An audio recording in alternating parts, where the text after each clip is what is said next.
नमस्ते दोस्तों, मैं क्रिस्टी हूँ। आज का वीडियो ओसीडी से पीड़ित होते हुए फैसले लेने के बारे में है और ये हमारे लिए मुश्किल क्यों हो सकता है। लेकिन उसमें जाने से पहले मैं कहूँगी कृपया नीचे सब्सक्राइब बटन पर क्लिक करके सब्सक्राइब करें ताकि जो वीडियो जारी होते हैं उनके बारे में आपको ताज़ा जानकारी मिलती रहे। तो मैं इसके बारे में बात करना चाहती थी क्योंकि मैंने लोगों को फैसले लेते हुए और ये कैसे मुश्किल होता है देखा है, दोनों ओसीडी रिकवरी व्हाट्सएप समूहों और फेसबुक समूहों दोनों में। और ये ऐसी चीज है जिसे मैंने अपनी रिकवरी की यात्रा में कई मौकों पर मुश्किल पाया है। और मैं सिर्फ घर बदलने या नौकरी बदलने या दूसरे देशों में जाने या ऐसी किसी चीज के बारे में बात नहीं कर रही हूँ। मैं रोजमर्रा के फैसलों, छोटे फैसलों जो कभी कभी विभिन्न कारणों से शायद मुश्किल हो सकते हैं, से लेकर बड़े फैसले क्यों मुश्किल हो सकते हैं की बात कर रही हूँ। तो सबसे पहले मैं बात करूंगी बड़े फैसले लेने की। जब हम अपनी ओसीडी रिकवरी यात्रा पर होते हैं, और फिर मैं बात करूंगी रोजमर्रा के छोटे फैसले लेने के बारे में और वे हमारे लिए मुश्किल क्यों हो सकते हैं। तो बड़े फैसलों के लिए कभी कभी आप लोगों को कहते सुनेंगे, जब आप मानसिक स्वास्थ्य मुश्किलों के साथ संघर्ष कर रहे हो तो आपको बड़े फैसले नहीं लेने चाहिए। लेकिन वास्तव में उनका मतलब ये नहीं होता कि आपको बड़े फैसले नहीं लेने चाहिए। मतलब होता है कि आपको जल्दबाजी में फैसले नहीं लेने चाहिए। किसी परिस्थिति से इसलिए ना भागो क्योंकि ये सीधा साधा आपको व्याकुल कर रही है। तो उदाहरण के लिए, आप ऐसे व्यक्ति हैं जो संबंध ओसीडी से पीड़ित हैं। आप उस संबंध से दूर भागना नहीं चाहते क्योंकि आपको उसके आसपास व्याकुलता मिलती है। वह किसी चीज से बचा जाना हुआ। वही बात नौकरी के साथ है। अगर वह आपको तनावपूर्ण लग रही है तो हो सकता है कि आप उसके साथ थोड़ा ज्यादा समय रहें और उसके आसपास की अपनी धारणाओं को चुनौती दें। और इससे पहले कि आप पूरी तरह से उसे छोड़ने का फैसला करें, देखें क्या कोई लचीलापन है। तो इनके साथ इस तरह के बड़े फैसलों में हम व्याकुलता की वजह से धकेले जाना नहीं चाहते। तो कभी कभी खुद को जांच लेना बेहतर होता है। क्यों ये फैसला आपके लिए मुश्किल क्यों है? क्या इसलिए क्योंकि ये ट्रिगर करता है? क्या आप अपनी जिंदगी में बदलाव करने से इसलिए बच रहे हैं क्योंकि ये ट्रिगर करता है? और साफ है, जब हम ओसीडी रिकवरी में होते हैं या व्याकुलता रिकवरी में, हम खुद पर व्याकुलता का राज नहीं चाहते और हम नहीं चाहते कि हम किसी चीज को सिर्फ उससे बचने के लिए ना करें।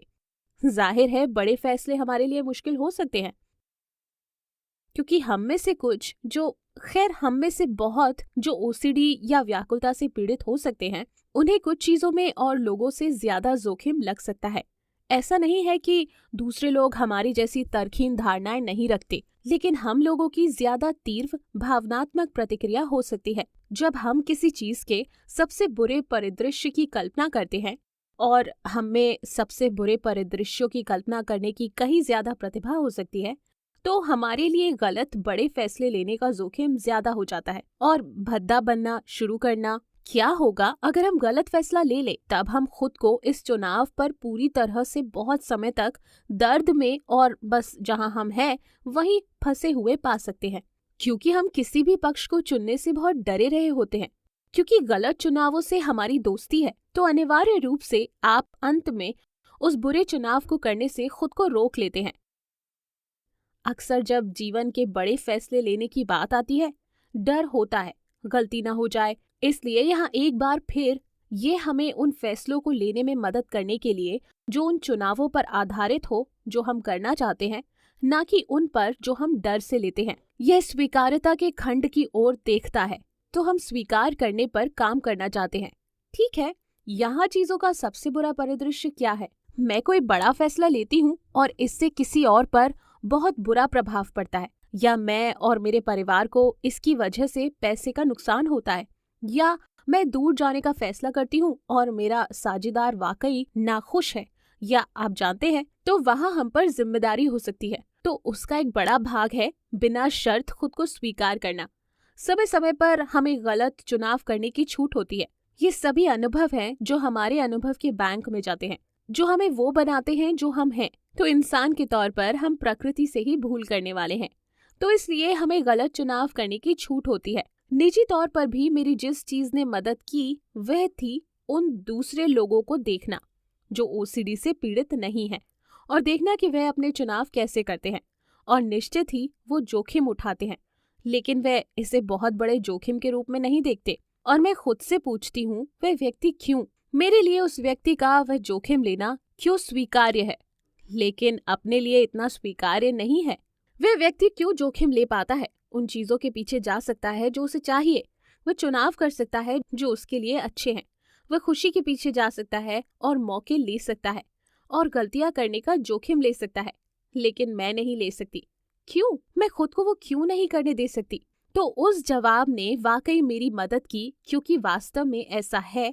अब देखना शुरू करते हैं कि आपने खुद के लिए ये नियम बनाए हुए हैं कि आप गलत फैसले नहीं ले सकते, आपको नहीं लेने चाहिए। तो ये बिल्कुल उसे देखने की बात है, खुद का चीजों के उस सबसे बुरे परिदृश्य का स्वीकार करना। ठीक है, शायद आपने गलत फैसला लिया, लेकिन आपको गलतियां करने की छूट है, और फिर हम बिना शर्त जीवन को स्वीकार करने की तरफ चलते हैं। ठीक है, तो अब हमारे पास यहाँ क्या बचा है? क्या ये वाकई उतना भद्दा है जितना आपने सोचा था कि ये हो सकता है? अगर आपने गलत फैसला लिया होता तो फिर ये है, ये यहाँ जीवन के इन बड़े फैसलों के साथ स्वीकारता ला रहा है। अगर ये बिल्कुल वैसा नहीं हुआ जैसा आप चाहते थे, ये बुरा नहीं है, ये बस वैसा नहीं हुआ जैसा होना आप पसंद करते। और आप शुरू कर सकते हैं, आप विचार कर सकते हैं कि आप उसका विरोध करना चाहते हैं। आप कह सकते हैं, ठीक है, फिर मैं क्या करूंगा? मैं इसका सामना कैसे करूंगा? अगर सबर बुरा परिदृश्य हो गया तो मैंने गलत चुनाव किया और ये वो या कुछ और हो गया। और फिर आप व्यवहारिक रूप से देखना शुरू करते हैं, बिल्कुल आप इसका सामना कर सकते हैं, ये उतना बुरा नहीं है जितना आपने सोचा था। तो बड़े फैसले लेने के साथ ये है जो हर किसी के लिए आसान नहीं होता, चाहे आप मानसिक स्वास्थ्य समस्याओं के साथ संघर्ष कर रहे हो या नहीं। लेकिन साफ है, बिना ओसीडी से पीड़ित होने के मुख्य पहलू के अपने खुद के फैसले लेने पर विश्वास करना मुश्किल होगा। और कभी कभी आपको बस खुद में अपना विश्वास डालना होता है कि आप सबसे बुरे परिदृश्य का निश्चित रूप से सामना कर सकते हैं। अगर फैसले ने आपके लिए काम नहीं किया तो ये हैं बड़े फैसले, जिन्हें लेने में बहुत से लोगों को परेशानी होगी। लेकिन फिर उनके रोजमर्रा के छोटे फैसले भी हैं, जिनके साथ और लोगों को समस्या नहीं होती, लेकिन हमें उनके साथ समस्या हो सकती है अगर हम ओसीडी या व्याकुलता के साथ संघर्ष कर रहे हैं। तो इसके सबसे बड़े कारणों में से एक है क्योंकि जब हम व्याकुलता या ओसीडी जैसी स्थिति से रोग मुक्त हो रहे होते हैं या उनसे पीड़ित होते हैं या रोग मुक्त हो रहे होते हैं, हमारी काफी मानसिक ऊर्जा असहज भावनाओं से छुटकारा पाने में इस्तेमाल हो जाती है। या ये मानसिक बाध्यता भी हो सकती है, हमारे दिमाग जरूरत से ज्यादा काम कर रहे होते हैं, तो इससे फैसले लेने और सीधा सोचने के लिए उतनी मानसिक ऊर्जा नहीं बचती। मैंने दिमागी धुंध के बारे में एक वीडियो किया था और उस वीडियो में इसके बारे में बात की थी, जहां मैं बाहर निकालकर कुछ ऐसी छोटी चीजें याद कर रही थी जो रोजमर्रा में मुश्किल हो सकती है। और साधारण से चुनाव करना कि रात के खाने में मीट के साथ आप फूल गोभी चाहते हैं या मटर, ऐसा फैसला हो सकता है जो वास्तव में वाकई आपको चिढ़ाता है। जब आपका पार्टनर आपसे पूछता है, क्योंकि आप इन चीजों में भी चुनाव करने में संघर्ष कर रहे हैं, तो ये कुछ ऐसा है, ये एक चीज है कि हमसे इतना साधारण सवाल पूछा जाता है। ये अलग चीज है कि हमें अपने दिमाग पर काम करना पड़ता है जब हम पहले से ही जरूरत से ज्यादा काम कर रहे हैं। तो ये कारण है कि हमारे लिए वे करना क्यों मुश्किल हो सकता है। रोजमर्रा के छोटे फैसले लेना भी दिन के दौरान अन्य फैसले भी हो सकते हैं, जहां गलत फैसले लेने के परिणामों को हम जरूरत से ज्यादा आंकते हैं। उदाहरण के लिए मेरी बात करें तो मैं सोच रही हो सकती हूँ कि जब मैं अपनी पुरानी नौकरी में थी और मैं काम कर रही थी, मैं बाहरी इलाके से केंद्रीय लंदन आती जाती थी। मैं इस पर विचार करती थी कि कौन सा रास्ता लूं, और क्योंकि मैं सुनिश्चित करना चाहती थी कि मेरा रास्ता जितना संभव हो उतना छोटा हो, जो कुछ लोगों के लिए ऐसा नहीं होगा, जिसके बारे में अनावश्यक रूप से ज्यादा सोचना पड़े।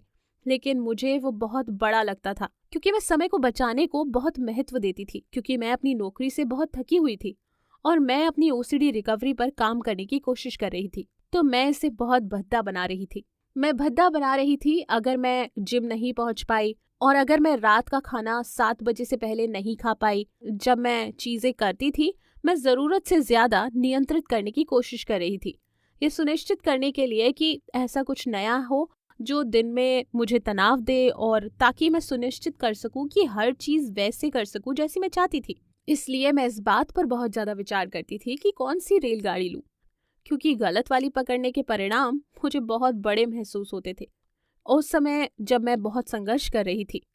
तो ये एक और कारण है रोजमर्रा के छोटे फैसले करना मुश्किल क्यों हो सकता है कि हम चाहते हैं अपने दिन में हर चीज पर नियंत्रण महसूस करना और हम अपने तनाव को कम से कम करना चाहते हैं ताकि हमारी व्याकुलता कम से कम रहे।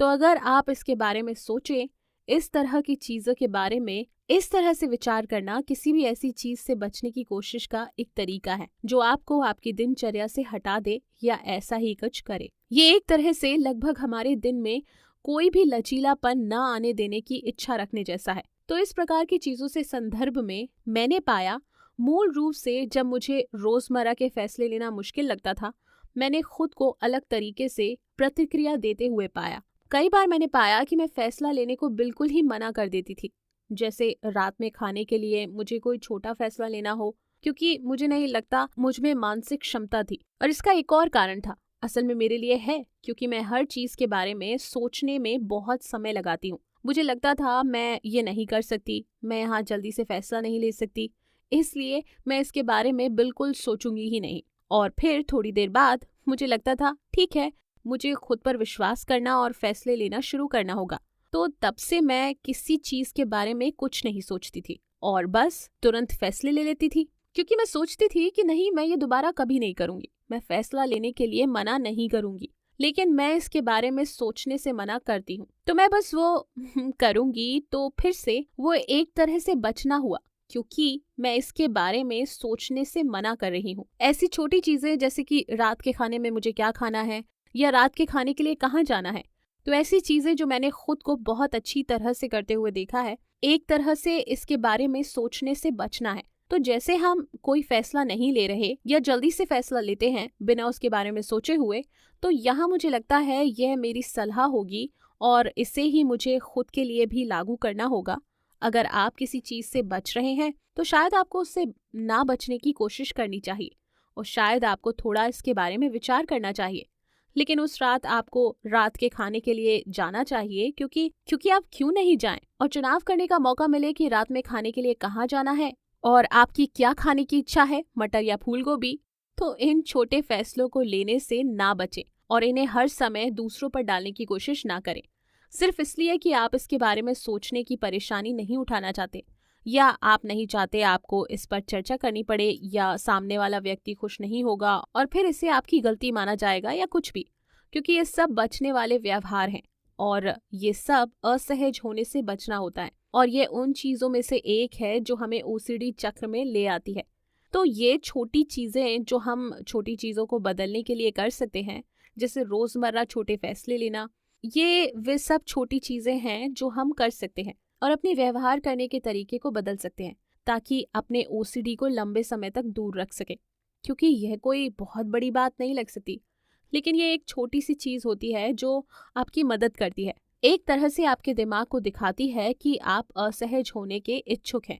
और इसलिए वैसी कोई भी छोटी चीज जो आप इन छोटे बदलावों के साथ कर सकते हैं, ये छोटे व्यवहार जिन्हें आप खुद को करता हुआ पाते हैं, जिन पर आप अपनी ओसीडी यात्रा में काम कर सकते हैं, ओसीडी और व्याकुलता को दूर रखने में मददगार होते हैं। तो मुझे उम्मीद है कि यह वीडियो, अगर आप ऐसे व्यक्ति हैं जिन्हें रोजमर्रा में फैसले लेने में संघर्ष करना पड़ता है, ये दिखाने में मददगार रहा होगा कि आप इसमें अकेले नहीं हैं और कि आप जानते हैं ये हम बहुत से लोगों के लिए मुश्किल है। अकेले आप नहीं हैं। इसके लिए आपको अपनी पिटाई करने की जरूरत नहीं। ये मुश्किल क्यों है, इसके अच्छे कारण है, लेकिन साथ ही सिर्फ इसलिए क्योंकि ये मुश्किल है, इसका यह मतलब नहीं कि ये बहुत मुश्किल है। जैसे ये कठोर है लेकिन बहुत कठोर नहीं है, ये बस थोड़ा ज्यादा मुश्किल है और बस हमारे लिए थोड़ा ज्यादा असहज है। तो ये खुद को उस असहजता के सामने लाना है और यह स्वीकार करना है कि जो फैसला लेना हम चुनते हैं उसमें से कुछ में जोखिम होंगे, लेकिन जीवन में कुछ भी जोखिम मुक्त नहीं है और हम खुद को ओसीडी की वजह से उन चीजों को करने से नहीं रोकना चाहते जो हम जीवन में करना चाहते हैं, क्योंकि ओसीडी बस लेना जारी रखेगा और हमारे जीवन को और छोटा कर देगा अगर हम उसे करने देंगे। तो हम ऐसा कुछ भी करते हैं जो ओसीडी को दिखाता है कि हम असहज होने के इच्छुक हैं, हम सबसे बुरे परिदृश्य को स्वीकार करने के इच्छुक हैं, का मतलब है कि हम अपनी शक्ति वापस ले रहे हैं और अपनी रिकवरी पर काम कर रहे हैं। तो मुझे उम्मीद है कि ये मददगार होगा। देखने के लिए आपका बहुत बहुत धन्यवाद। अपना ध्यान रखें। अलविदा।